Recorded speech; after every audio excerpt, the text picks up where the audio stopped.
G'day everyone, Wayne from Land and Bay Fishing Southeast Queensland. Welcome to another video.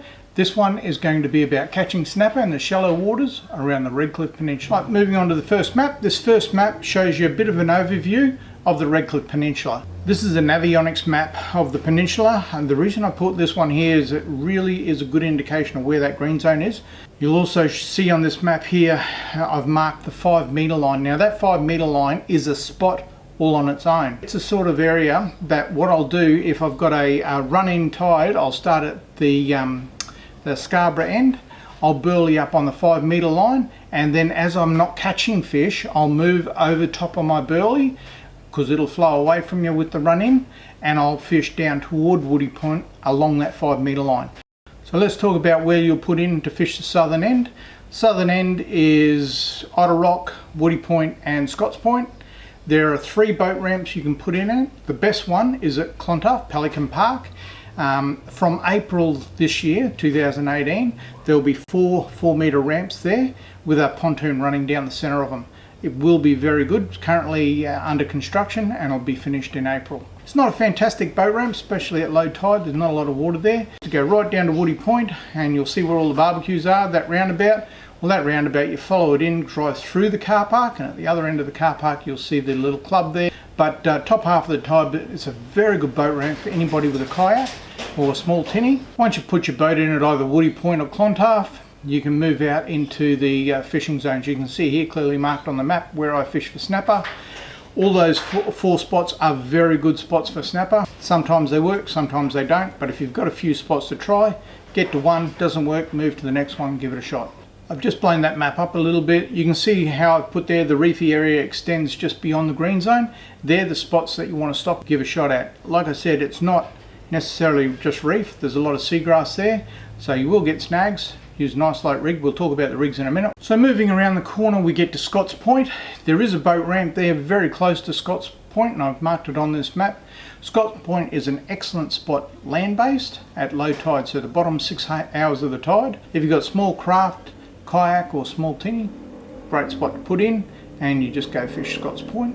There's plenty of structure there, just move around there. You've also got just a little bit further north is Garnet Rock. We'll talk about that shortly. Once again, the green zone is marked at Scott's Point. If you're going to fish land-based at Scott's Point, you've got 2 places to park. You can park right at Scott's Point on the road, and there's a path. You can see it marked on the map there. There's a path you can walk down to the beach, and you just go up to Scott's Points from there. The boat ramp for Scott's Point isn't a great boat ramp. Out of 10, it's probably a 2 or a 3. There's not a great deal of parking, but it is a good boat ramp for your small craft, so your small tinnies and especially your kayaks. So another option from the Scott's Point boat ramp is Garnet Rock. It's a little bommy, or it's quite a big bommy actually, that goes from about 4.5 metres up to 2 metres and seems to hold fish on a very regular basis.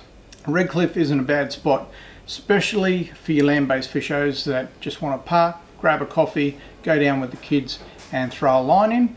You can pick up your occasional squire, particularly at night time, on the top 2 hours of the tide, right where that red circle is. Righto, before we move on and go north of Redcliffe, I'll show you the rigs I use.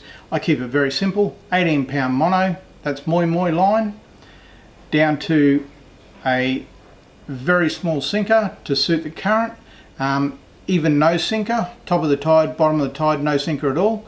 That there's a triple O sinker.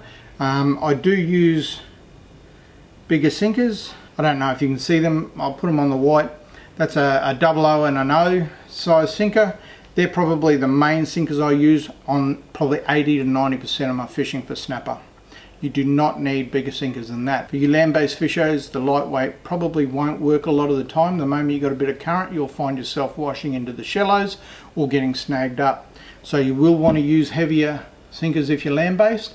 So you swivel, about 40 to 50 centimetre trace, down to the same sort of hook. You either 6/0 beak or quite often use the bigger hooks here, the 7/0 gang. So that's a 7766D. You can use single, you can double it, you can treble it, and you'll find that they'll all work. So if you don't want to fish with bait, you do want soft plastics, they will definitely work on snapper in the shallows. Because it is shallow, you don't need a lot of weight.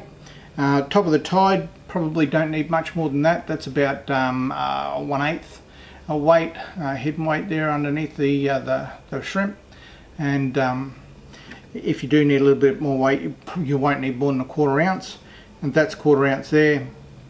And that's a 4-inch curly tail, Z-Man curly tail. That'll work a treat. So back to the maps, moving north from Redcliffe, you get to Shield Street. That's a land-based spot. It's also a great boat-based spot. You can access that really easily with kayaks and small craft, and fish all around the reef there. But for your land-based fishers, it is a very productive spot. So this photo here is quite a good photo. You can see the structure just out from the jetty. And this is the sort of clue you're going to get when you go out at low tide and check out the area that you want to be casting in for your land-based fishers. So moving a little bit further north from Shield Street, you get to Osborne Point. Osborne Point, there is a little boat ramp there. You can put your yaks in there and fish it. It's much better fishing out of a boat or a yak around Osborne Point. Even though there is a jetty there, there's so much reef, so much weedgrass, it's very hard not to get snagged up there. So that's the boat ramp there. You can see it isn't a great boat ramp, probably 2 or 3 out of 10. Parking's okay, ordinary at best. There isn't a lot of parking there.